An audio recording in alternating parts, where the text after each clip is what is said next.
Hello again, everyone. This is Jeff Reed, former writer for iFanboy. On this 4th of July weekend, I want to talk about my favorite president of all time. That is, of course, Superman.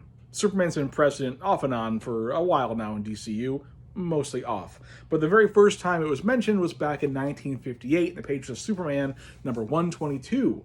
It's been reprinted here in the pages of Superman, the Silver Age Omnibus Volume 1.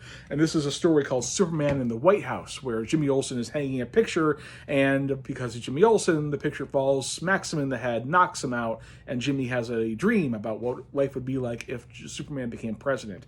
It's a very short story, it's very silly, it's very light, very fun.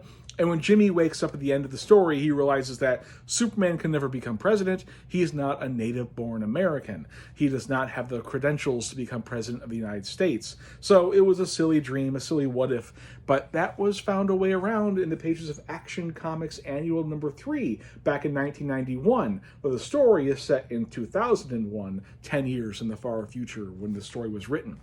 This one's done by Tom Grummett on pencils, and Roger Stern was the writer of the story. And it is here that we learn that Superman could become president, post-crisis at least.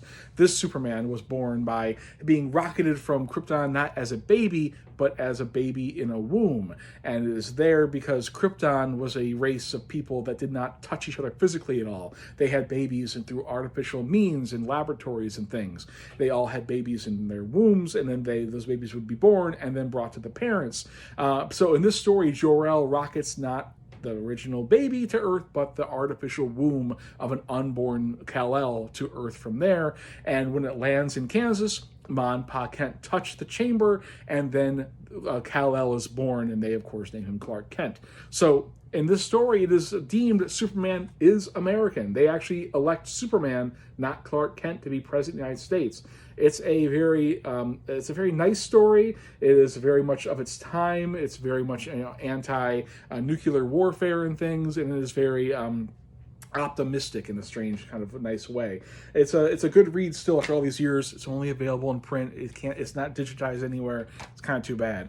There's another Superman that has become president. That's the Superman of Earth 23, Calvin Ellis. Now that he was created by Grant Morrison in the pages of Final Crisis, but he got a spotlight issue in the pages of Superman, actually Action Comics Volume 2, number 9, where we see Calvin Ellis a lot more going. And he actually is president because it is Calvin Ellis, and it's his secret identity as an American who's elected president. No one knows their president is Superman. They think that Calvin Ellis is just a normal American. So that whole native-born American thing has to be worked around somehow, and that's how these stories did it. Have a good one.